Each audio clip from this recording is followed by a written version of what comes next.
está designada a primeira data para o julgamento, são 3 datas, ao que me parece, do caso do ex-presidente, acusado de ter abusado do poder político e de ter usado indevidamente, portanto, o canal social, o canal de televisão oficial do governo, e abusado do poder político ao convidar os 70 embaixadores de países estrangeiros para falar sobre as eleições no Brasil, especificamente sobre o problema que estava em jogo naquela altura. Isto é, o presidente convidou os embaixadores para falar com eles, como chefe de Estado, ele tem esse poder, depois que o ministro do STJ, Fachin, convidou os embaixadores para falar com eles sobre o problema, o mesmo problema, das furnas. Então, quando o ministro Fachin chamou os embaixadores em maio, o ex-presidente o chamou no mês seguinte para dar o contraponto. O ministro Fachin chamou, falou o que quis com os embaixadores sobre os assuntos que quis, envolvendo o problema eleitoral, todo mundo já sabe o que é, e o presidente depois foi levar a sua palavra, a sua resposta àquilo que o ministro Fachin tinha levado aos embaixadores. Isto num país democrático, num país em que os poderes funcionam normalmente, não teria acontecido parcialmente. Isto é, um ministro do TSE não poderia, em tese, convidar embaixadores para falar sobre o assunto da forma de votação vigente no Brasil. Não poderia. Não seria normal. Não é que não pudesse, nada impede que um cidadão que é presidente do TSE, e ele era, na época, dissesse: embaixadores, venham aqui que eu quero dar a minha versão sobre a forma da eleição no Brasil. Muito bem.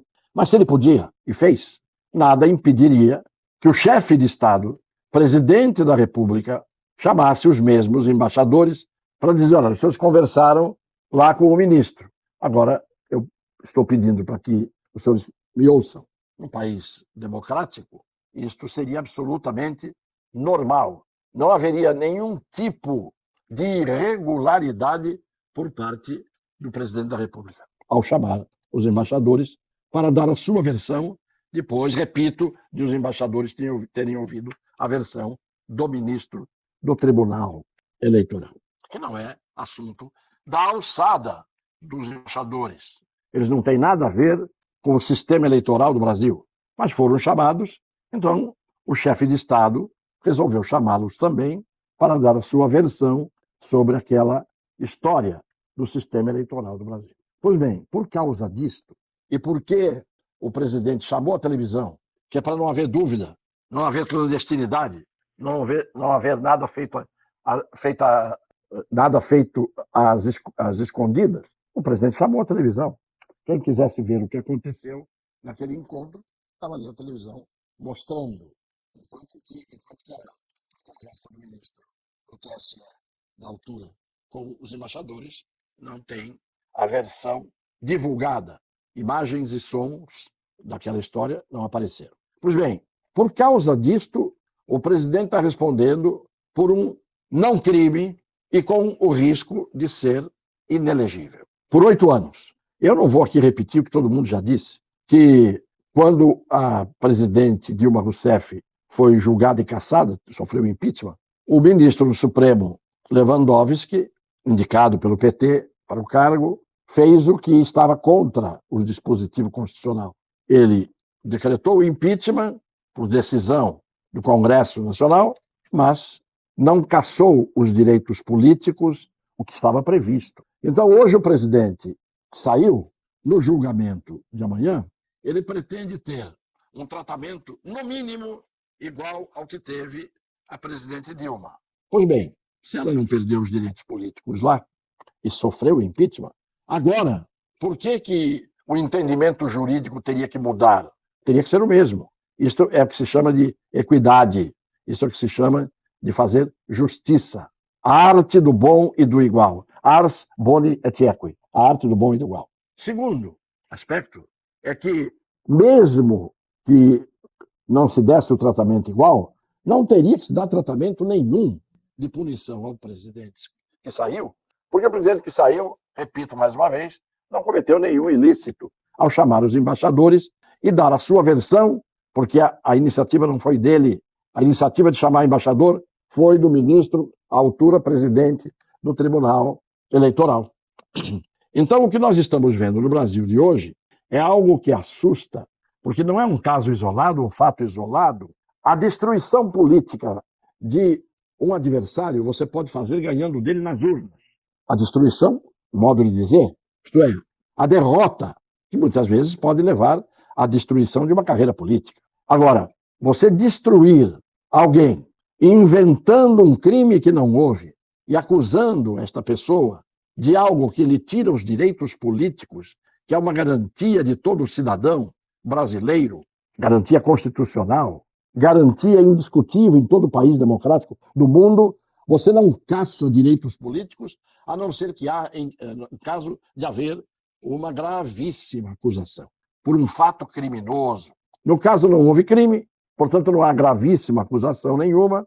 Qual é o crime? O crime de alguém ter o direito de querer que o sistema de votação num país seja aprimorado, melhore, que as eleições sejam mais aferíveis e auditáveis.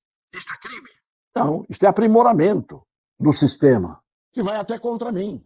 Porque se o sistema é falho, quanto mais ele fica próximo do infalível, pode fazer mal até para mim, que tinha vontade de melhorar o sistema. O sistema mais auditável, mais aferível, pode prejudicar a mim, que fui o autor da ideia de torná-lo mais auditável. Então ninguém pode ter uma vontade de tornar o sistema mais seguro. E o presidente nunca disse que o sistema era inseguro porque poderia ser atacado por ministros do tribunal. Mas poderia ser atacado, por exemplo, por hackers que já tinham invadido, e o tribunal confessou isso. Um sistema considerado vulnerável àquela altura. E tanto era vulnerável que quando as Forças Armadas, o Ministério da Defesa, foi chamado pelo próprio tribunal para acompanhar o sistema naqueles testes, as Forças Armadas disseram, os técnicos disseram, é vulnerável, está cheio de falhas o sistema.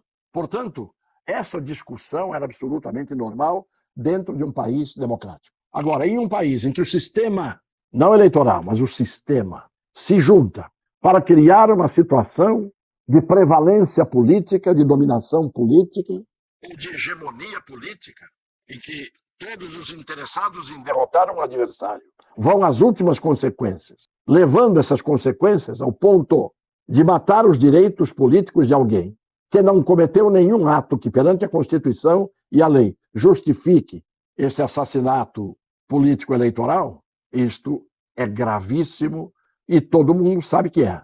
Se nós estivéssemos assistindo pela Netflix um filme com este enredo que nós estamos acompanhando há 4 anos, desde o atentado de Juiz de Fora até agora, nós estaríamos vendo um filme mostrando, se fosse baseado em fatos reais, um filme que estaria mostrando um absurdo histórico. E é esse absurdo histórico que nós estamos vivendo. Eu estou dizendo o que se fez até agora.